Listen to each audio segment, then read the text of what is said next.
नमस्कार। आज हम समझेंगे संयुक्त राज्य अमेरिका में सामुदायिक संगठन के विकास के बारे में।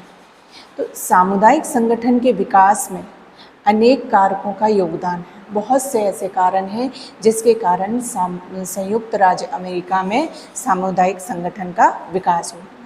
इसमें बड़ी जनसंख्या में शहरों में पलायन, शहरों से जो माइग्रेशन हो जाता है, शहरों में जो माइग्रेशन होता है मतलब गांव से शहरों की तरफ जो जाते हैं वो था। साथ ही बढ़ते उद्योग और श्रम शक्ति संबंधी ज़रूरतों को पूरा करने के लिए बड़े स्तर पर प्रवास, जो श्रम शक्ति थी वो कहाँ आ रही थी, शहरों में आती जा रही थी। इसके कारण गरीबों और गरीबी बढ़ रही थी, आवास की सुविधा में कमी हो रही थी, स्वास्थ्य स्तर गिर रहा था, शोषण जैसे अनेक सामाजिक समस्याएं इस वक्त जन्म ले रही थी। ये कुछ चैरिटी और ऑर्गेनाइजेशन सोसाइटी आवास संहिता लाने, एंटी ट्यूबरकुलर संगठनों को विकसित करने, बाल न्यायालय, बेसहारा बच्चों और भिखारियों और निराश्रितों की देखरेख कार्यक्रम संचालन में सक्रिय भूमिका निभाने लगे थे। कुछ चैरिटी ऑर्गेनाइजेशन थे जो इन सारी चीज़ों पर, जो बेसहारा बच्चे हैं, जो भिखारी हैं, निराश्रित हैं, बाल न्यायालय, इन सारी चीज़ों पर कार्य करना शुरू कर दिया था। अब सामुदायिक संगठन के विकास में COS, चैरिटी और ऑर्गेनाइजेशन सोसाइटी, बहुत योगदान रहा है। इनकी वजह से सामुदायिक संगठन को बल मिला और दिशा मिली। जो मलिन बस्तियों के उदय से अनेक समस्याएं उत्पन्न हो गईं। शहरों में मलिन बस्तियां उदय हुई और उसके साथ अनेक समस्याएं शहरों में जन्म लेने लगी। इन बस्तियों में समस्याओं के समाधान के लिए योजना बनाना आवश्यक था कि अगर योजना बनाया जाए तो ये जो मलिन बस्तियों की समस्याएं हैं उनको दूर किया जा सकता है। तो बच्चों के लिए किंडरगार्टन तथा क्लब, मनोरंजन कार्यक्रम, वयस्कों के लिए सायंकालीन स्कूल और अनेक ऐसे कार्यक्रम थे जो जिनको शुरू किए जाने का विचार मन में किया गया। इससे क्या होगा, सामुदायिक जो बस्तियां हैं उनमें सुधार लाया जा सकता था। तो जो मलिन बस्तियां हैं वो इनके केंद्र बिंदु में थे कि इनमें सुधार लाया जाना है। सामुदायिक बस्तियों का एक महत्वपूर्ण घटक था भागीदारी और लोकतंत्र पर बल देना। बिल्कुल सही बात है, जब भागीदारी होगी तभी हम किसी व्यक्ति के लिए, किसी कम्युनिटी के लिए, किसी समुदाय के लिए कल्याणकारी कार्य या विकास के कार्य कर सकते हैं। तो बस्ती के निवासियों ने स्वयं को समुदाय के जीवन और अपनी समस्याओं को एक प्रभावशाली रूप से निपटाने का निर्णय लिया। मतलब उनमें खुद जो मलिन बस्तियों में लोग रह रहे थे उनमें खुद जागृति आई, उनमें खुद जागरूकता आई और वो इस अपनी भागीदारी देने लगे, इसमें शामिल होने लगे। तो बस्तियों का विचार बहुत तेज़ी से फैला। ये जो बस्तियों को सुधारने का विचार था ये बहुत तेज़ी से फैला और 1910 में अमेरिका में 400 से अधिक बस्तियां थीं। 1890 में अमेरिकी जीवन में अश्वेतों में परिवर्तनशील स्तर का सामना करना पड़ा। मतलब अब अश्वेतों के लिए समस्या पैदा हो गई थी और जो कानूनी रूप से मताधिकार अर्जित करने के लिए अमेरिका और अमेरिकी लीग की स्थापना हुई। जो अश्वेत थे उनके लिए फिर लड़ाई, उनके लिए फिर जो कल्याणकारी कार्य थे वो शुरू किए गए। न्यूयॉर्क में शहरी स्थितियां संबंधी समिति के बाद में नेशनल अर्बन लीग बनी। इसमें अनेक सामुदायिक कार्यकर्ताओं की नियुक्ति हुई। इस नेशनल अर्बन लीग में बहुत से सामुदायिक कार्यकर्ताओं की नियुक्ति हुई और 1880 के दशक में अनेक संगठन अस्तित्व में आए। महिलाओं के लाभार्थ के लिए संगठनों का भी उदय हुआ, जो महिलाओं की वेलफेयर के बारे में सोचती थी, महिलाओं के हित के बारे में सोचती थी और महिलाओं की आवश्यकताओं की पूर्ति के बारे में सोचती थी। उन्होंने महिलाओं के लिए जो खराब कार्य स्थितियाँ थीं उनका सामना, उनके अधिकारों के बारे में, उनके स्वास्थ्य के बारे में, इन सभी महिलाओं से जुड़ी जितनी भी समस्याएं हैं उनके बारे में चिंता दर्शाई। इस प्रकार महिला मताधिकार आंदोलन और दास प्रथा मिटाने के लिए आंदोलन महत्वपूर्ण बन गए। इस प्रकार सामुदायिक संगठन अभी तक एक पृथक सत्ता के रूप में नहीं उभरा था। अभी तक जो सामुदायिक संगठन है वो एक पृथक सत्ता के रूप में नहीं उभरा था। जो चैरिटी था, लोगों के लिए जो सहायता के लिए कार्य किए जाते थे, वही अभी उसी को सामुदायिक कार्य माना जाता था। कुछ लोग चैरिटी आयोजित करते थे, बस्तियां संगठित करते थे, जातीय मामलों में विरोध संचालित करते थे और इनको व्यावसायिक पहचान नहीं मिलती थी। इन कार्य करने में प्रोफेशनल पहचान इनको नहीं मिलती थी। अब 1898 में कुछ प्रशिक्षण गतिविधियां सामने आई जब न्यूयॉर्क COS ने एक ग्रीष्मकालीन प्रशिक्षण पाठ्यक्रम आरंभ किया, तो जिसे बाद में 1 वर्षीय कार्यक्रम बना दिया गया। सोचा गया कि ये जो हम लोगों की हेल्प कर रहे हैं, एक कम्युनिटी की हेल्प कर रहे हैं, उसमें प्रशिक्षण होना ज़रूरी है। तो जो COS है, चैरिटी ऑफ ऑर्गेनाइजेशन थी, उन्होंने प्रशिक्षण देना शुरू किया और उस प्रशिक्षण को बाद में 1 वर्षीय कार्यक्रम के रूप में परिवर्तित कर दिया गया। प्रथम विश्व युद्ध की समाप्ति तक समाज कार्य के बहुत से स्कूल अस्तित्व में आए थे। पेशेवर समाज कार्य के लिए प्रशिक्षण विद्यालयों की एसोसिएशन भी स्थापित हुई। पेशेवर जो समाज कार्य है, प्रोफेशनल सोशल वर्क के लिए बहुत सारे ट्रेनिंग जो स्कूल्स हैं वो स्थापित हुए, परंतु मुख्य जोर सामुदायिक संगठन की अपेक्षा कहाँ पर था?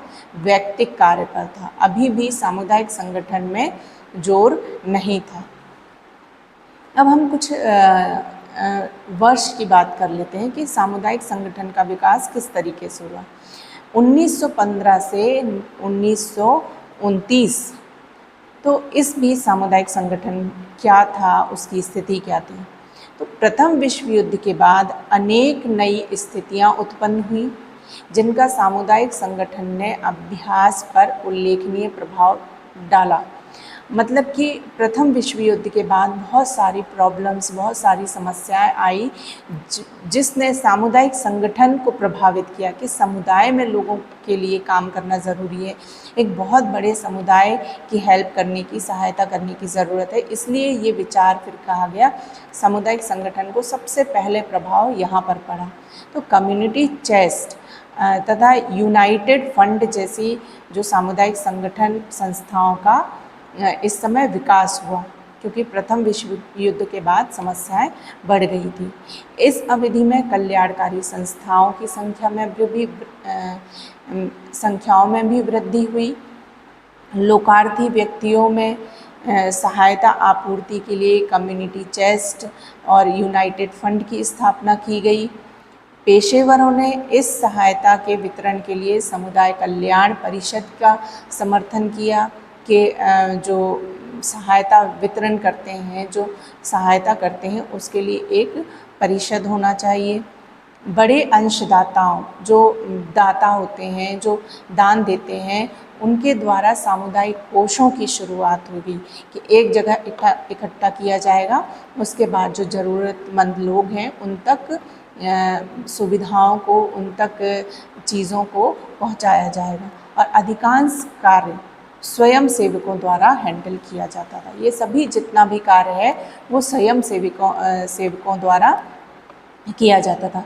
प्रथम विश्व युद्ध के बाद चेस्ट जैसी संस्थाओं के विकास पर बहुत प्रभाव पड़ा। गरीबों की सहायता करने वाले लोगों के बीच जो बढ़ते व्यवसायवाद बढ़ने लगा, और परिणाम ये हुआ कि काउंसिल ऑफ सोशल एजेंसीज और कम्युनिटी वेलफेयर काउंसिल का विकास हुआ। मानव विज्ञान के स्कूल स्थापित किए जो सामाजिक कार्य के स्नातक विद्यालय बन गए थे। मानव विज्ञान के लिए स्कूल स्थापित किए जो बाद में सामाजिक कार्य के लिए ग्रेजुएशन वाले विद्यालय स्कूल बन गए थे।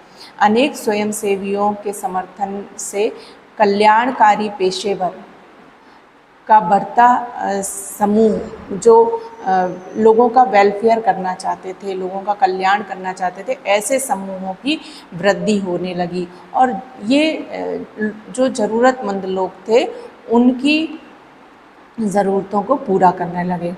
उन्होंने काउंसिलें स्थापित की जिन्हें अक्सर सामुदायिक चेस्टों के जुटाए हुए धन के वितरण की जिम्मेदारी सौंपी जाती थी। जो चेस्ट होते थे उनके साथ वो जो धन इकट्ठा करते थे उनके वितरण का काम ये काउंसिलों को दिया जाता था कि वो लोगों तक पहुंचाएं उन चीज़ों को।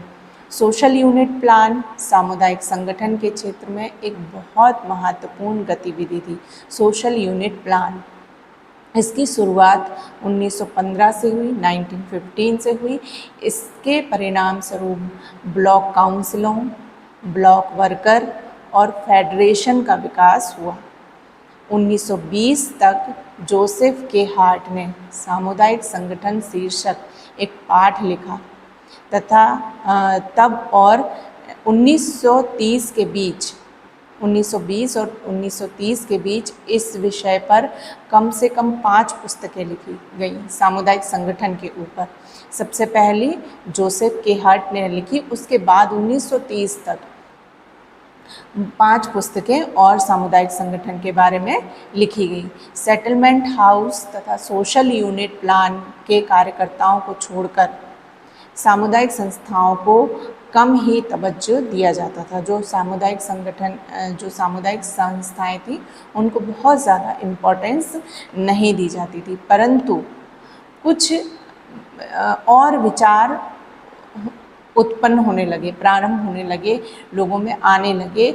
लिंगुर मैन ने छोटे समूहों में रहने वाले लोगों की ओर ध्यान आकर्षित किया, जो छोटे छोटे समूह बनाकर लोग रहते थे उनमें, और उनके उत्तरदायित्वों को धारण किया, उनके लिए सहायता करना प्रारंभ किया। तो ये छोटे समूहों से 1915 से और 1929 के बीच में छोटे समूहों से सामुदायिक कार्य करना स्टार्ट हुआ। अब है 1929 से 1954, 1929 से 1954। इस अवधि के दौरान द्वितीय विश्व युद्ध का गहरा प्रभाव पड़ा। बेरोजगारी में वृद्धि हुई, जिसके फलस्वरूप क्या हुआ, सरकारी कार्यक्रमों के विस्तार होने लगे, सरकारी कार्यक्रम पर जोर दिया जाने लगा। सरकार सामुदायिक सुरक्षा के लिए महत्वपूर्ण योजनाएं बनाने लगी। इस अवधि में केवल सामुदायिक संगठन की नई खोजें होने लगी सामुदायिक संगठन को बढ़ाने के लिए, और इस दौरान सामुदायिक संगठन के अभ्यास पर जोर दिया जाने लगा कि लोगों की समुदाय में लोगों की समस्याओं को दूर करना आवश्यक समझा जाने लगा, और सामुदायिक संगठन के उद्देश्यों पर नज़र डाली गई कि सामुदायिक संगठन के उद्देश्य क्या होने चाहिए। सामुदायिक अभ्यासकर्ता की जो भूमिकाएं हैं, रोल्स हैं, उन पर चर्चा होने लगी कि रोल्स क्या होने चाहिए। सामुदायिक जो अभ्यास करता है, जो प्रैक्टिशनर हैं, कम्युनिटी प्रैक्टिशनर हैं, उनके क्या रोल्स होने चाहिए, इस पर चर्चा की जाने लगी। इससे ट्रेड यूनियनवाद में भी प्रमुख उत्थान हुआ इस समय, और विधान पारित होने लगे और यूनियन होने लगी। अनेक अल्पसंख्यक समुदायों और दलित वर्गों ने इस विकास की वजह से बहुत बल मिला। ये जो विकास हो रहा था, सरकारी प्रयास किए जा रहे थे, इससे जो अल्पसंख्यक समुदाय हैं, जो माइनॉरिटीज़ हैं और जो दलित वर्ग के लोग हैं, उनको एक ताकत मिली, है ना, एक बल मिला।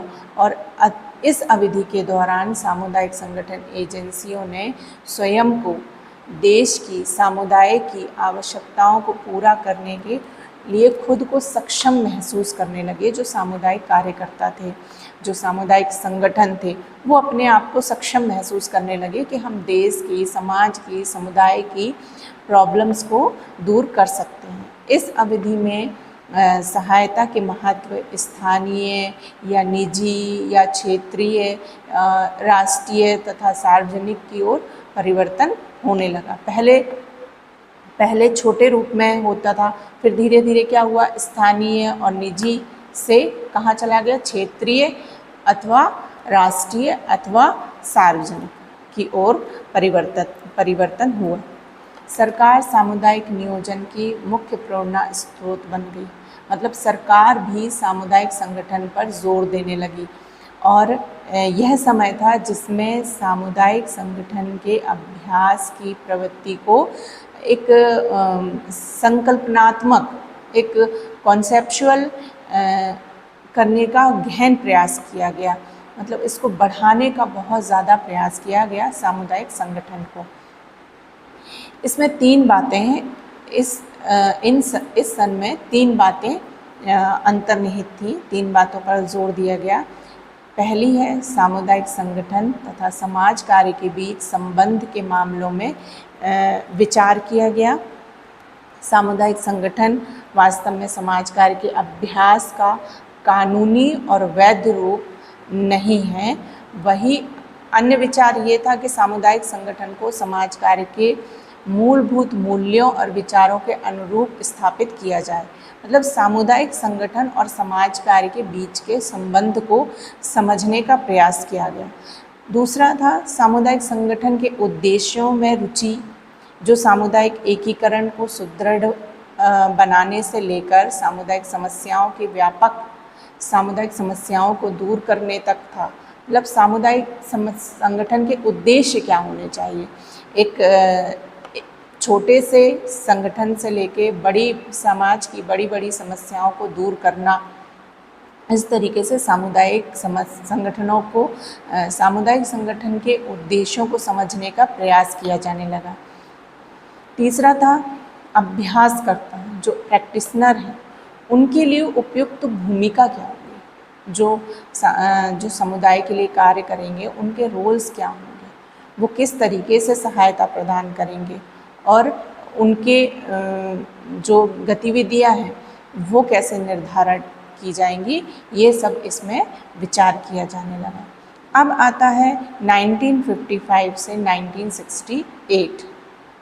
तो इसमें नागरिक अधिकार आंदोलन और अश्वेत अमेरिकियों के में असंतोष बढ़ने लगा था। जो अश्वेत अमेरिकन थे और नागरिक अधिकार के प्रति बहुत ज़्यादा असंतोष बढ़ने लगा और अनेक ऐसे संगठनों ने जन्म लिया जिनका उद्देश्य अश्वेतों के लिए अवसरों की समानता को समाप्त करना था। मतलब जो असमानता को समाप्त करना था। जो अमेरिका में अश्वेतों के साथ बुरा व्यवहार किया जाता था, उसको दूर करने का प्रयास किया जाने लगा। ये संगठन अश्वेतों के गौरव के लिए लड़े, मतलब उनके महत्व के लिए, उनके सम्मान के लिए लड़े। और बाद में अन्य अल्पसंख्यक समूहों ने भी अपने अधिकारों के लिए, जो अन्य अल्पसंख्यक समूह थे, उन्होंने भी अपने अधिकारों के लिए अपनी विशेष पहचान का दावा करते हुए एकजुट होना प्रारंभ हो गया। मतलब संगठित होना प्रारंभ कर दिया इन लोगों ने। इस अवधि के बाद अन्य जो समूह थे वो स्वयं के लिए खड़े होना उन्होंने सीख लिया। इसी तरीके से मोटिवेट होके एक दूसरे को देखकर वो भी संगठित होना शुरू हो गए। इसमें वृद्ध थे, समलैंगिक थे, पुरुष व महिला थे, अशक्त थे, महिलाएं शामिल, ये सभी लोग शामिल थे। जिन्हें कहीं ना कहीं अपने आप को जो कमज़ोर समझते थे। विद्यार्थियों की सक्रियता में भी उल्लेखनीय वृद्धि देखी गई। अनेक छात्र कार्यकर्ता अपने व्यक्तिगत रूप से अपने कैरियर की खोज में समाज कार्य की ओर गए। इस ओर अपना कैरियर बढ़ाने के उद्देश्य से गए और विशेषकर सामुदायिक संगठन की ओर उनका मुख हो गया। सामुदायिक संगठन की ओर वो मुड़ गए और संघीय सरकार ने सामुदायिक समस्याओं के व्यापक समूह को, बहुत बड़े समूह जैसे मानसिक स्वास्थ्य, शराबखोरी, शारीरिक अक्षमता आदि का सामना करने के लिए राज्यों और स्थानीय सरकारों की सहायता अनुदानों के माध्यम से उनकी जिम्मेदारी उठाई कि सरकार भी हम साथ देगी और सरकार इनके उत्थान के लिए, इनके विकास के लिए हमारा साथ देगी। अनेक कार्यक्रमों से स्थानीय संगठनों के निवारक उपाय किए गए। बहुत सारे संगठन ऐसे थे जो समाज में सुधार के काम करने लगे, निवारक काम करने लगे और उनको प्रोत्साहन मिला। 1966 में जो जरूरी शहरी समस्याएं थीं उनके समाधान के लिए प्रयास किया जाने लगा। मॉडल सिटीज़ प्रोग्राम जैसे कार्यक्रमों की स्थापना की जाने लगी शहरी समस्याओं को दूर करने के लिए। इसके साथ ही धीरे धीरे सामुदायिक संगठन के लिए प्रशिक्षण में उल्लेखनीय वृद्धि होने लगी। मतलब सामुदायिक संगठन का अगर कार्य करना है तो उसमें प्रशिक्षित होना ज़रूरी है, ये समझा जाने लगा। फिर धीरे धीरे सामुदायिक संगठन कार्यकर्ताओं के लिए प्रशिक्षण कार्यक्रम प्रदान करने वाले समाज कार्य विद्यालयों की संख्या बढ़ने लगी, जिसमें सामुदायिक संगठन का प्रशिक्षण दिया जाने लगा। ये संख्याएं बढ़ के 48 हो गई थी। 48 ऐसे समाज कार्य विद्यालय थे जिसमें सामुदायिक संगठन का प्रशिक्षण दिया जाता था। 1962 में समाज कार्य शिक्षा परिषद ने सामुदायिक संगठन के व्यक्तिक कार्य और समूह कार्य के समतुल्य समाज कार्य को एक तरीके के रूप में लिया जाने लगा। मतलब ये माना जाता था कि जो व्यक्तिक कार्य हैं, जो समूह कार्य हैं, वो समाज कार्य का एक तरीका है, लेकिन सामुदायिक संगठन को नहीं माना जाता था। लेकिन 1962 में सामुदायिक संगठन को भी समाज कार्य का एक तरीके के रूप में देखा जाने लगा और उसको औपचारिक मान्यता मिल गई। तो सामुदायिक संगठनकर्ता की प्रशिक्षण करने के लिए पाठ्यक्रम विकसित करने का प्रयास 1963 से आरंभ हुआ। अब है 1969 के बाद से अभी तक का। सामुदायिक संगठन के इस चरण में स्वयं सहायता कार्यों के मूल्य में विश्वास बढ़ा। स्वयं सहायता कार्यों के जो वैल्यूज़ हैं उनमें विश्वास बढ़ने लगा और पारस्परिक सहायता के लिए बहुत से संगठन आगे आए। भागीदारी का महत्व बढ़ा इस समय।